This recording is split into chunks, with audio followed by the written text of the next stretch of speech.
ஒரு ஒரு பப்ளிக்ல ஒரு பொம்பளை எப்படி பேசணுன்ற அந்த நாகரிகம் கூட இல்லாமல் அந்த பொம்பளை பேசுறா. அந்த பொம்பளை செருப்பை கட்டி அடிக்கிறா. அதை வாங்கிட்டு அந்த பையன் வேடிக்கை பார்த்துக்கிட்டு இருப்பானா? இப்போ நீங்கள் என்ன வேலை பண்ணியிருக்கிறீங்க? என்ன வேலை பண்ணியிருக்கிறீங்க?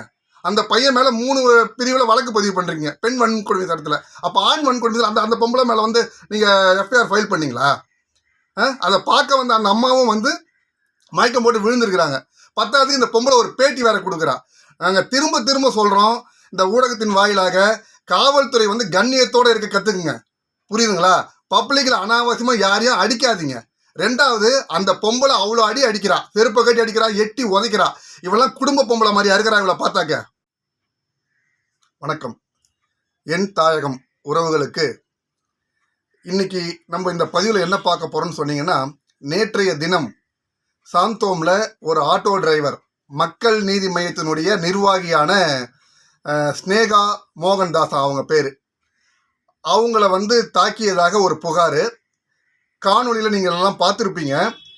அதாவது இந்த காவல்துறையும் இந்த ஒரு சில பெண்களும் வந்து திருந்தவே மாட்டாங்க போல இருக்கு. எதுக்கு இந்த பதிவை நான் போடுறேன்னு சொன்னால், நீங்கள் அந்த காணொலியில் நல்லா பாருங்கள்.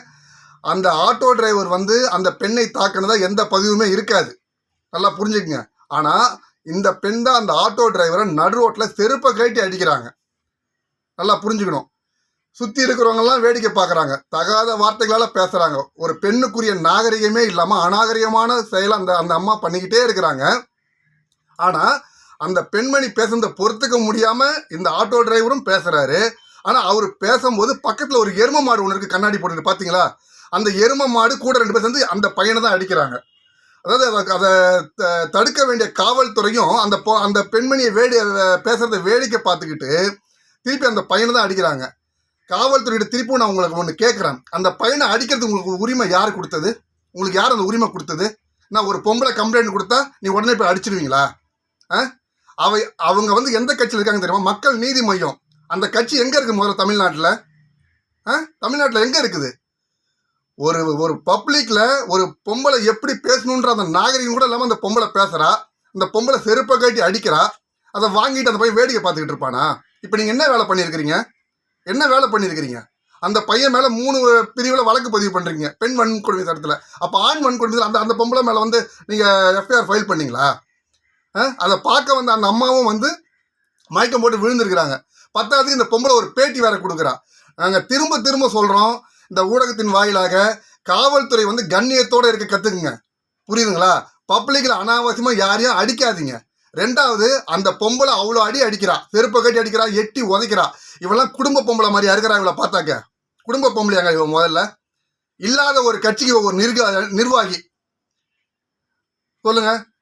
திரும்பவும் அந்த பையன் மன உளைச்சல் ஆகி திருப்பி ஏதாச்சும் அந்த பையனுக்கு ஒரு சம்பவம் நடந்து ஒரு உயிருக்கு, அஜித்குமார் மாதிரி ஒரு உயிருக்கு ஒரு ஆபத்து ஏற்பட்டால் இந்த நீதிமன்றமும் காவல்துறையும் பொறுப்பு இருக்கணும். மனசாட்சியோடு நடந்துங்க. அவ்வளோ அவசரம் நாங்கள் அந்த பையன் மேலே நீங்கள் எஃப்ஐஆர் போடுறதுக்கு? அடிச்சது அந்த பொம்பளை தாங்க அடிக்கிறா பப்ளிக்கில். அவன் மேலே தாங்க நீங்கள் வழக்கு போட்டிருக்கணும். கஷ்டப்பட்டு ஒரு அடுத்தவங்களை ஏமாத்தாமல் ஒரு ஆட்டோ தொழிலாளி வந்து ஒரு ஆட்டோ ஓட்டுறான். ஆட்டோ நாயின்றான் அந்த பொம்பளை, ஆட்டோ நாயின்றா. அந்த ஆட்டோ நாய் வந்து நீ எதுக்கு வந்த? எதுக்கு நீ வந்த? நீ எல்லாம் படித்த பொம்பளையா? நீ எல்லாம் வந்து உடனடியாக அந்த பையன் மேலே இருக்கிற வழக்கை ரத்து பண்ணுங்க. அவனுடைய வாழ்க்கையே போயிடுச்சுன்னு சொல்லி நீங்கள் அந்த அம்மா மயக்கம் போட்டு விழுந்து ஹாஸ்பிட்டல் அட்மிட் ஆகியிருக்காங்க. மீண்டும் மீண்டும் இந்த காவல்துறைக்கு நாங்கள் வெறும் வேண்டுகோளாகவே வைக்கிறோம். நீதிமன்றம் வந்து திரும்பவும் சொல்கிறேன், இதை வேடிக்கை பார்க்காதீங்க தயவு செய்து. அந்த பொம்பளை மீது அந்த மக்கள் நீதி மையம் இல்லாத ஒரு கட்சிக்கு ஒரு நிர்வாகி உடனடியாக அந்த பொம்பளை கைது செய்து அவங்க மேலேயும் இந்த பையன் மேலே நீங்கள் 3 பிரிவு மேலே வழக்கு போட்டுன்னு சொன்னால், பொது இடத்துல ஒரு ஆணை தாக்கிய குற்றத்திற்காக இந்த பெண் மீதும் வழக்கு பதிவு பண்ணுறது நான் வேண்டுகோளாக வைக்கிறேன். நன்றி, வணக்கம்.